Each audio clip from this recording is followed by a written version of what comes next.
The Holy Prophet of Islam sallallahu alayhi wasallam has given many advices, and yesterday we were covering the khutbah of Shabaniya, in which the Prophet of Islam sallallahu alayhi wasallam was giving advice in regards to the coming of the month of Ramadan.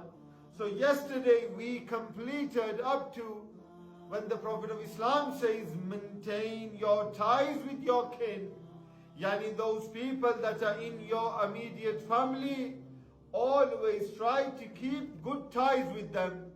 Always try to make sure that you and them, they are on one platform.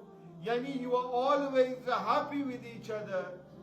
Because like the dunya is, no one can be fully satisfied with you.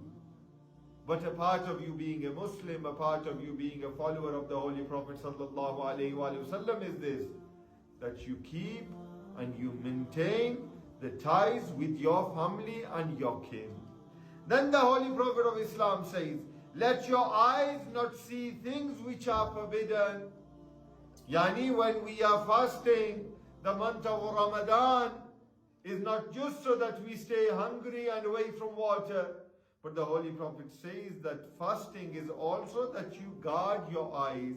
And then also the Holy Prophet says, let your ears not listen to things which are forbidden.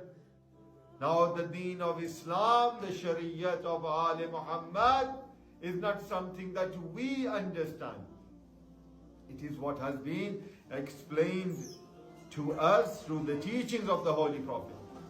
Anything which the Holy Prophet has forbidden, no one until Yawm al-Qiyamah can make that forbidden thing halal for you.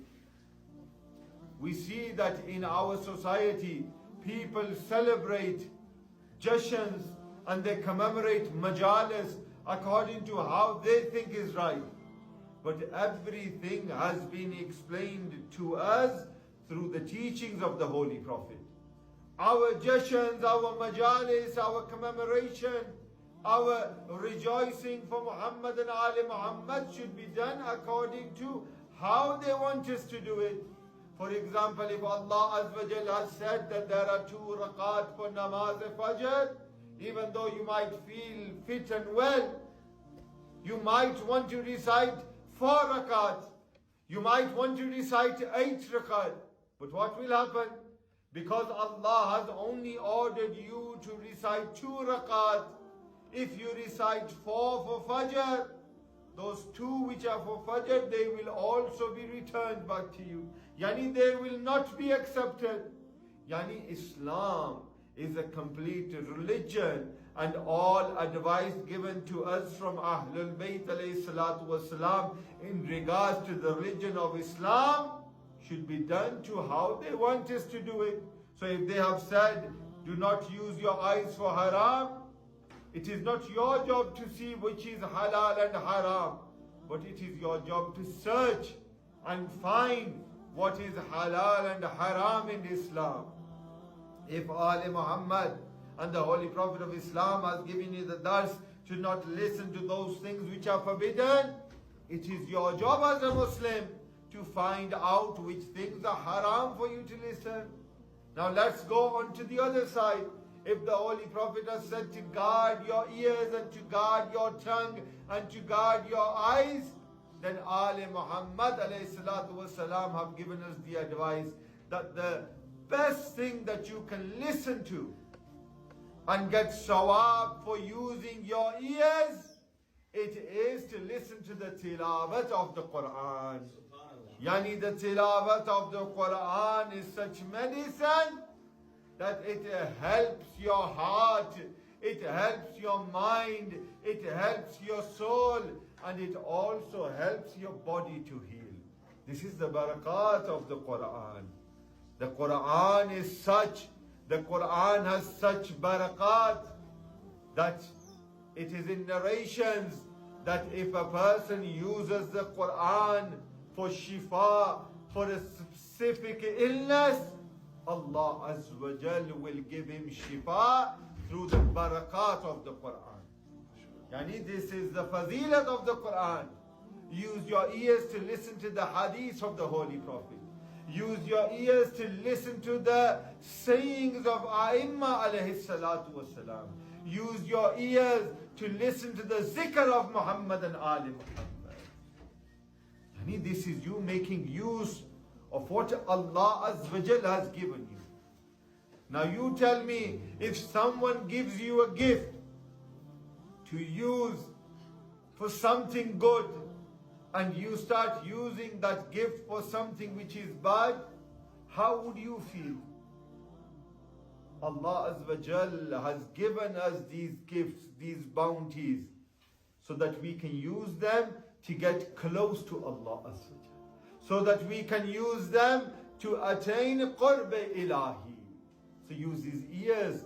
The best thing is, if you cannot recite the Quran, some people unfortunately still do not know how to recite the Quran.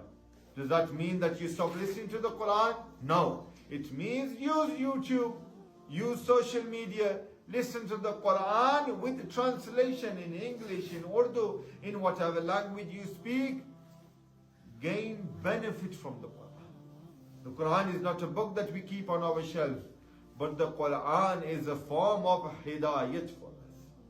And then when the Ali Muhammad have said, use your tongue not for forbidden things, that means then use your tongue for the zikr of Allah.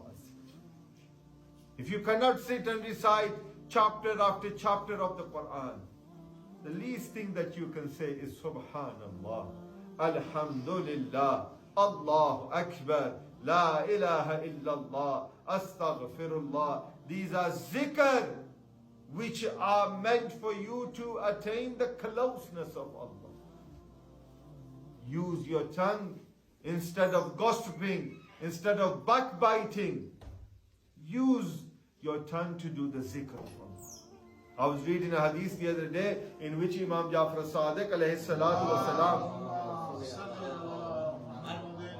says that Allah Azza wa Jal will not forgive that person who does not seek forgiveness from that person who he has done backbiting about. Yani, if you are talking against someone behind their back, look how strong the deen of Islam is, how strong the laws of Islam are, that Allah will not forgive you until that person who you have been talking bad about forgives you. This is why we have certain haqooq, and Allah Azza wa Jal will probably forgive you if you do not read your namaz, if you do not recite the Quran, if you do not do your wajibat. But those things that you do against someone else, until that person does not forgive you, Allah will not forgive you. Look, this is how strong the teachings of Islam are. Then why use your tongue? Why be part of that discussion when someone is bad-mouthing someone and you are sitting there listening? What is it that you can do? You can walk away. You can say to them, do not back about someone in front of me. These are the laws that we can learn in this month of Ramadan. Then the Holy Prophet says, have mercy on the orphans. Yani those children who have lost either both or one of their parents. The Holy Prophet says, have mercy on the orphans so that people have mercy on your orphans. Yani I have children. If I do not have mercy upon orphans, when I leave this world, how do I expect others to have mercy upon my children?